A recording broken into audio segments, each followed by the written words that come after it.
తెలంగాణలో కొత్తగా 6 కరోనా కేసులు. ప్రజలు అప్రమత్తంగా ఉండాలని అధికారుల సూచన.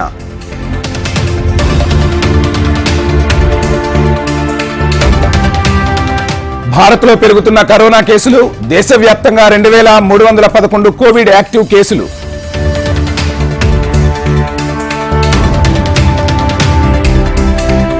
తెలంగాణ ఆర్థిక పరిస్థితిపై శ్వేతపత్రం. వాస్తవాల వక్రీకరణే ఉందన్న హరీష్ రావు.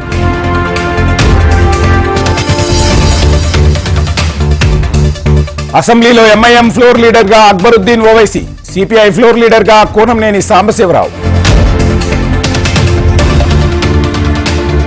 రేపు కాంగ్రెస్ వర్కింగ్ కమిటీ సమావేశం. సార్వత్రిక ఎన్నికలకు సమాయత్తం. అజెండాగా భేటీ.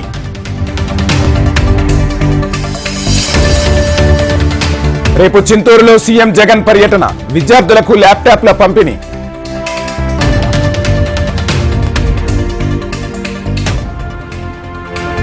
వచ్చే ఎన్నికల్లో వైసీపీ ఓటమి ఖాయం.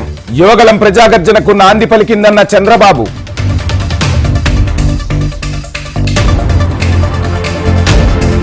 మార్చాల్సింది ఎమ్మెల్యేలను కాదు, సీఎం జగన్ ను. టీడీపీతో కలిసి ప్రభుత్వాన్ని ఏర్పాటు చేస్తామన్న పవన్.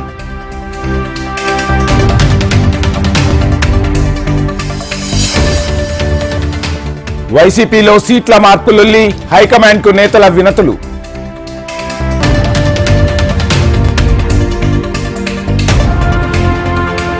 పోచంపల్లి అభివృద్ధికి కృషి చేస్తా.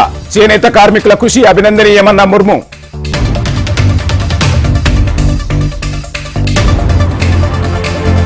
బిగ్ బాస్ విన్నర్ పల్లవి ప్రశాంత్ అరెస్ట్. నాంపల్లి కోర్టులో హాజరుపరచనున్న పోలీసులు.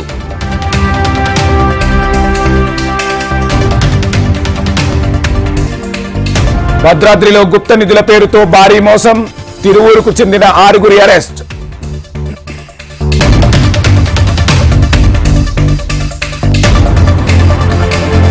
తెలంగాణలో పడిపోతున్న ఉష్ణోగ్రతలు.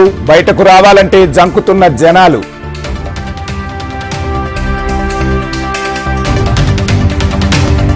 ప్రధాని మోడీని కలిసిన మమతా బెనర్జీ. రాష్ట్రానికి రావాల్సిన నిధులపై చర్చ.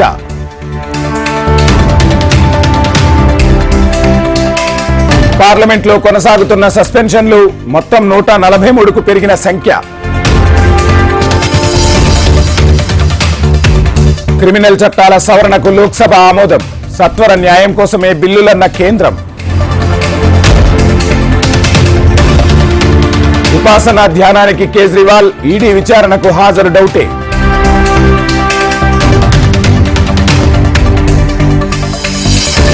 లాలూ ప్రసాద్, తేజస్వి యాదవ్ కు నోటీసులు. ల్యాండ్ ఫర్ జాబ్ స్కామ్ కేసులో హాజరు కావాలన్న ఈడీ.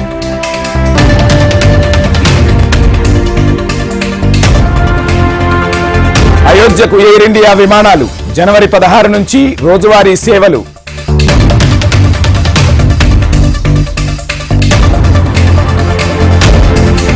షమీకి అర్జున, సాత్విక్ చిరాగ్ శెట్టికి ఖేల్ రత్న. జాతీయ క్రీడా అవార్డులు ప్రకటించిన కేంద్రం.